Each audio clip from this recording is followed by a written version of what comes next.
자, 전반전 스타트했습니다. 리즈가 최근 분위기가 좋고 맨유는 더 좋죠. 맨유 공식전 5연승 중. 근데 지금 여타 다른 경기 대비 리즈가 공격하는 게 좀 수월하지 않습니다. 역시 부상으로 빠져있는 선수들이 있으니까. 최근에는 그린우드가 계속 괜찮았는데 오늘은 그린우드가 약간 좋았을 때 모습이 아니네. 오늘은 좀 전체적으로 맨유가 본인들의 경기가 서로 좀 안 나오고, 리즈도 그건 마찬가지입니다. 결국 다시 바꿔서 얘기하면 오늘 전반전은 서로 약간 매가리가 없는, 그래서 이런 경기를 쭉 본다면 약간 집중이 잘 안 되는 경기? 40대 치고는 젊어 보임. 나 40대 아닌데요? 쌉새끼야? 자, 리즈 유나이티드 그리고 맨체스터 유나이티드, 장미전쟁이라고 불리는 이 경기 전반전이 마무리가 됐습니다. 스코어는 0대 0이고요. 경기의 어떤 전반전의 평가를 굳이 따지어서 해보자면 조금 어수선하고 정신없는 경기가 아니었나. 엄청 집중력이 보면서 생기고 되게 재밌는 경기까지는 좀 아닌 느낌이었습니다. 자, 리즈 같은 경우에는 주요 선수들의 부상이 좀 아쉬운 게 있죠. 뒤쪽에서는 역시 쿠퍼가 못 나오는 게 아쉽고, 그 다음에 굉장히 중요한 역할을 해줘야 하는 하피냐가 못 나오고, 전방에 로드리고도 뭐 못 나온 지 좀 됐습니다만 어쨌든 로드리고도 못 나옵니다. 그러다 보니까 아쉬운 부분이 있는데, 알리오스키, 스트리크, 그 다음에 디에고 요렌테는 이번 시즌 내내 사실 병원에 왔다 갔다 하던 선수인데 그래도 최근 경기들에서는 괜찮은 모습이 좀 있었죠. 요렌테 나왔고, 오른쪽에 아일링, 그 위에는 캘빈 필립스, 잭 해리슨, 타일러 로버츠, 달라스 엘데르 코스타, 전방인 역시 패트릭 벤포드입니다. 맨유 같은 경우엔 핸더슨이 뭐 완전히 이제 주전이라고 봐야죠. 핸더슨, 왼쪽 쇼, 오른쪽 비사카, 맥과이어, 린덜레프, 중원에는 프레드랑 맥토미니, 래시포드, 브루노, 오른쪽에 DJ 펌티스팔이 나왔고, 전방에 그린우드가 배치가 되어 있습니다. 경기를 뛰는 걸 봤을 때는 느낌상 4-2-4처럼 브루노랑 그린우드가 이 전방 쪽에 완전히 투톱처럼 움직이고요. DJ랑 러시포드가 안쪽으로 좁혀 들어가는 움직임을 보여주고 있습니다.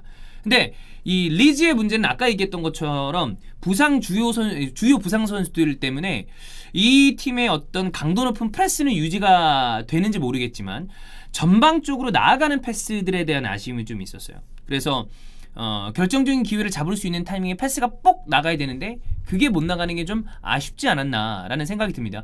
그거 이외에 뭐 아주 특별한 이 선수의 어떤 위치가 특이하다라고 할 정도의 어떤 모습은 아니었고, 공격적인 부분에서 도전적인 패스를 한다거나 이 수비 뒷공간으로 뭔가 밀어주는 그런 이 포인트와 관련된 직접 골이나 뭔가 상황을 만들 수 있을 만한 패스가 안 나온 것이 좀 아쉽지 않았나라는 생각이 들고, 그거 이외에 문제가 되는 것은 이 경고를 받은 장면에서의 루크 알링이나 타일러 로버츠의 어떤 태클이 되게 위험했거든요.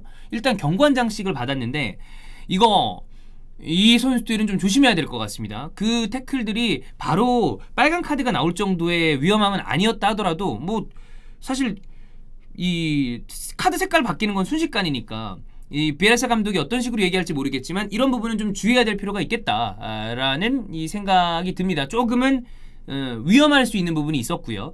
자, 맨유는 오른쪽 라인에 대한 아쉬움이 있습니다. 역시 룩쇼가 있기 때문에 주축이 되는 공격의 방향은 왼쪽이에요.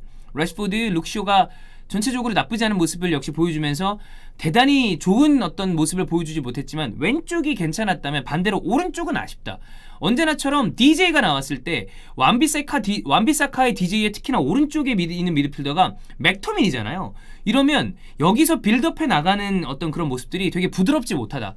공격의 양방향이 균형이 맞아야 이 위력이 생기잖아. 근데 오른쪽의 공격은 트라이앵글도 그렇고 다 아쉽다. 거기다가 최근에 그래도 폼이 좀 많이 회복되고 있었던 그린우드가 오늘 경기에서는 썩 이 컨디션이 좋아 보이지가 않아요. 터치도 좀 둔탁하고 그렇다 보니까 맨유 역시 공격적으로 뭐 이 리즈를 아주 잘 공략했다라고 보기에는 어렵지 않았나.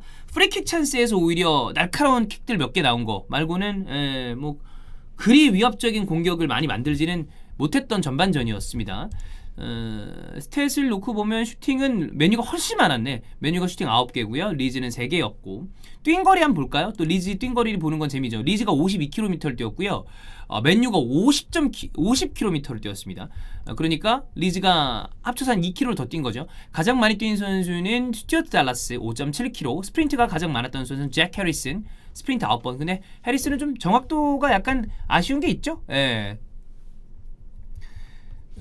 그 다음에 이 맨유 같은 경우에는 제일 많이 뛴 선수는 맥토미니 5.54km. 스프린트가 가장 많았던 선수는 룩쇼 13번을 했고, 공격적으로 봤을 때 키패스 스탯을 한번 보겠습니다. 리즈는 키패스를 가장 많이 한 선수는 캘빈 필립스 2회를 했고요. 맨유는 룩쇼가 3번. 역시 룩쇼죠. 룩쇼는 이번 시즌 유럽 전체를 보더라도 왼쪽 풀백 중에 누가 제일 잘했냐라고 묻는다면 룩쇼는 3손가락 안에 들어갈 겁니다. 그만큼 잘하고 있으니까. 린델레프 1번, 브루노 페르난데스가 2번, 요 정도입니다. 전반에 더 이야기할 내용은 없을 것 같고 후반전에 더 이어보죠. 경기 변수 만들려면 폭바가 나와야 될 것 같아. 있죠. 폭바가 나와야 뭐가 이렇게 좀 풀리지 않을까 싶은데. 오, 완비사카 이번에 잘 돌았다. 올. 그래 이렇게 해줘야 돼. 이거 나이스. DJ는 저거는 뭐냐. 저렇게 잘 쫓아와가지고 왜 저 마무리가 저렇게 저 그냥 차라리 발을 갖다 대서 때려버리지. 저거 지 속도가 좋아가지고 저기까지 잘 쫓아온 건데. 솔샤르 선수 교체하는 거는 진짜 모든 선수들이 자기 현역 때처럼 그러는 줄 알고 저러는데.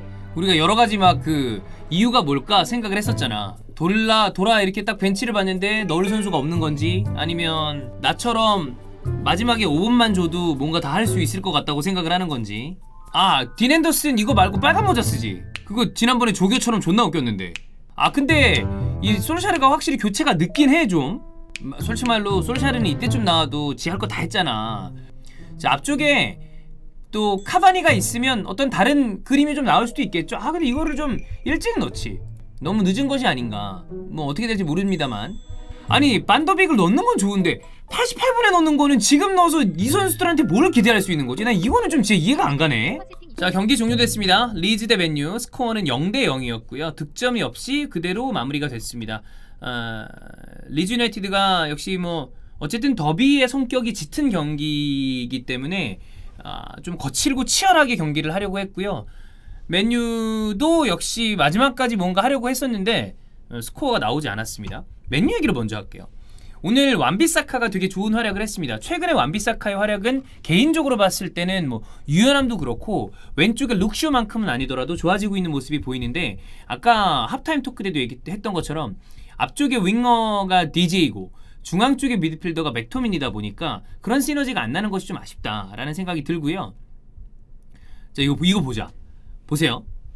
DJ를 빼고 폴 포그바를 집어넣은 게 76분입니다. 그 다음에 라시포드를 빼고 카바니를 집어넣은 게 86분입니다. 그리고 프레드를 빼고 도니 반더비크를 집어넣은 게 89분입니다.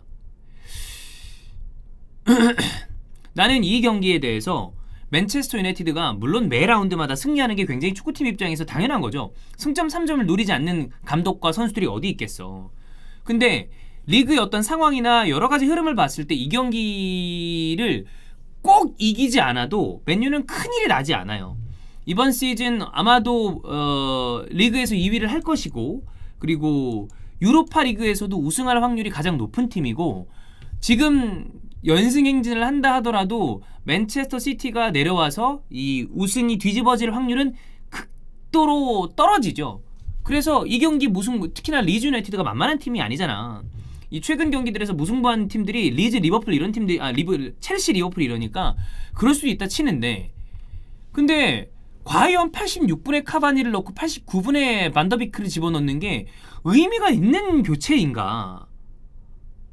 저는 조금 포그바를 76분에 넣은 것도 저는 좀 느리다고 생각을 하는데, 요즘엔 감독들이 이게 트렌드라고 얘기하는 거는 좀 우습긴 합니다. 이거는 감독 사람의 성향이니까. 근데 캐릭을 예를 들면 22세 이하 룰 때문에 교체를 빠르게 가져가는 걸 말고도 이거 경기 안 풀린다, 이거는 내 선발 라인업에 문제가 있다, 빠르게 경기의 흐름을 바꿔야 되겠다 싶으면 과감하게 일찍 교체를 합니다.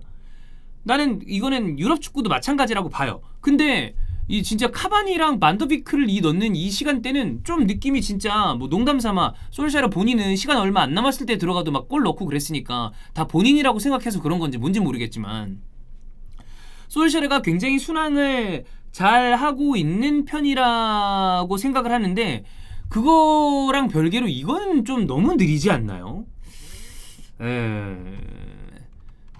좀 의미를 찾기 어려운 교체 카드가 아닌가라는 생각이 들기 때문에 이 부분은 아쉬웠다라는 생각을 하고 리즈 같은 경우에는 본인들의 축구를 했습니다. 되게 거칠게 몰아붙였고요. 많이 뛰는 축구를 했고요. 잭 해리슨을 빼고 오캄포를 집어넣고 그 다음에 엘데르 코스타를 빼고 클리어를 집어넣고 그 다음에 타일러 로버츠를 빼고 코우를 집어넣은 다음에 또 백스리 형태로 약간 전형을 바꾸죠. 마지막까지 뭔가를 해보려고 했는데 아까 합타임 토크 때 얘기했던 거 역시 동어 반복입니다. 쿠퍼, 하피냐, 로드리고 이런 선수들이 부상으로 나올 수 없기 때문에 리즈는 본인들의 축구를 하기는 쉬운 상황은 아니다. 단 이번 시즌 전반기와 후반기를 나눠봤을 때 리즈 유나이티드의 후반기의 수비적인 모습은 그래도 전반기 대비 많이 안정적인 모습이 있지 않나. 이 정도면 경기의 어떤 이야기는 될 것 같고요. 역시 이 팀들의 경기 리즈가 있었기 때문에 뛴 거리를 보면 팀 트래킹 전체 뛴 거리는 맨유보다 리즈 유나이티드가 4km가 많습니다. 더 많이 뛴 거죠. 가장 많이 뛴 선수는 스튜어트 달라스 11.35km 스프린트 15번이고요. 맨유에서 가장 많이 뛴 선수는 스캇 맥태미니 11.38km, 룩슈는 스프린트를 무려 24번이나 했습니다. 두 가지만 얘기를 더 하죠. 일단 하나, 선수적으로 봤을 때 완비사카의 좋아지는 폼이 인상적인데 브루노 페르난데스는 기분 탓인지 뭔지 모르겠는데 이렇게 야위였어. 진짜로 체중에 빠진 건지 그냥 내가 이 선수가 많이 뛰고 있다는 것 때문에 그런 생각을 가지고 있어서 그런지 뭔지 모르겠는데 힘들어 보여. 좀 힘들어 보이는 느낌이 있다.